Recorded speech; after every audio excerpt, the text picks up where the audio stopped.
சிவாய எம் குமரவேல்.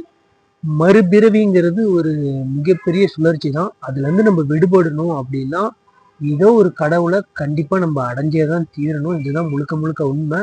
நம்ம இப்போ ஒரு தொழில் கத்துக்கிறோம் அப்படின்னா அதுல சின்ன சின்னதா அடிபட்டு கத்துக்கிற மாதிரி தான் நமக்கு ஒவ்வொரு பிறவியும் படைக்கப்பட்டிருக்கு. ஒவ்வொரு பிறவிலையும் அனுபவப்பட்டு துன்பப்பட்டு அதை நம்ம என்னைக்காவது இறைநிலை அடைஞ்சே ஆகணுங்கிறது தான் இதோட எண்டு கேமே. ஆனா அது கேம்னு சொல்றதோட சுழற்சின்னு சொல்லலாம். சுத்தி சுத்தி அதே இடத்துல வந்துகிட்டு தான் இருக்கணும்.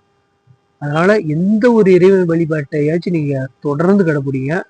ஏதோ ஒரு இறைநாமத்தை உங்களுக்குன்னு பர்மனண்டா எடுத்துக்கோங்க. ராமாங் சொல்றவங்க இருக்காங்க, ஓம் நமோ நாராயணா, சிவசிவா, ஓம் முருகா, ஏதோ ஒரு தெய்வத்தின் வழிபாட்டை நீங்க எடுத்துக்கிட்டீங்கன்னா அது உங்களை அடுத்த லெவலுக்கு நிச்சயமா கொண்டு போகும். கண்டிப்பா பிறவி இல்லா பெருவாழ்வை நம்ம அடையலாம். அதுதான் எல்லா மனிதனோட நோக்கம். இங்க போட்டி போட்டு நான் இவன மாதிரி வாழ்றேன் அவன மாதிரி வாழ்றேன் வேஸ்ட். நீ எவ்வளவு பணம் சம்பாதிச்சாலும் உனக்கு நிச்சயமா திருப்தி கிடைக்காது.